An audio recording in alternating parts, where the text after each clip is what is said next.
Beste mi ljudi, danas ću vam pokazati kako skinete šifre GTA ili bilo čega sa interneta, verovali ili ne, na vašu poziciju.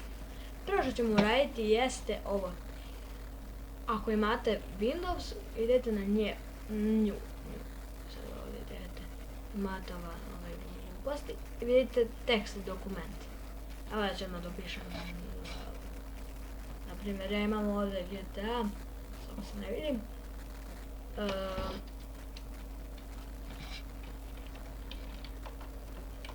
Šifre za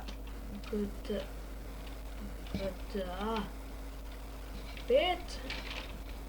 Ok, šifre za GTA 5. Uđem na Google Chrome.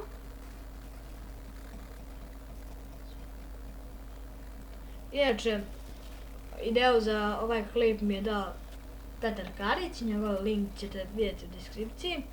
Subscribeujte se na njegov kanal ako niste, odličan je.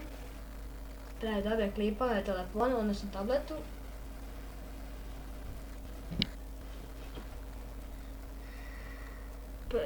Pre možda nekoliko minuta sam gostovao u njegovom klipu.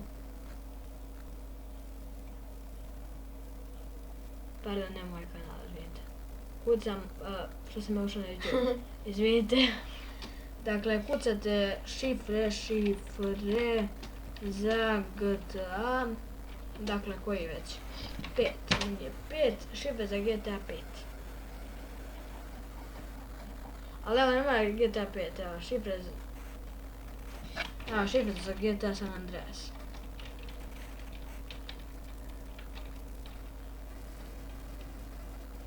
Šifre za GTA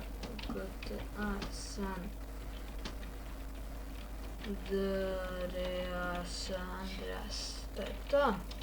Dakle, imate ovdje... Čitaj se.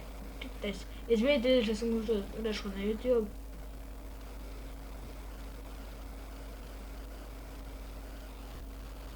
Evo ga. Da vidimo ovo i ovo. Sad vi možete izbirati odakle ćete. Evo vidite, ja bih vam preporučio ovo i sad kada hoćete te šifre sve stvarno.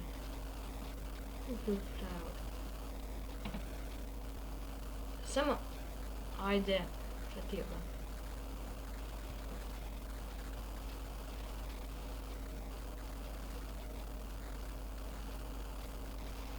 Evo imate i ovdje, a meni su opet bolje ove. Ovako samo idete. Shvatate već kako, samo povučete na levi klik i idete skroz do dole. Ovako idete skroz do dole, vidite, do gore, dakle već. Kliknete copy, što znači kopiraj, to možete raditi ovdje sve ne. A vidite. To uradite, odjete ovo, moram da ovo rename, nema veze. Idete paste. I vam sve te šifre koje su bile na netu. Dakle, to su sve šifre. Nema ja sad čuvaš, nije meni bitno. Ovo se samo da vam pokažem. Dakle, ako vam se svidio ovaj klip, podržite ga i podržite mog druga Petra Karića koji pokušava da uspije na YouTube. To je bilo to za ovaj video zapis. Vidimo se brzo uskoro. Doviđenja.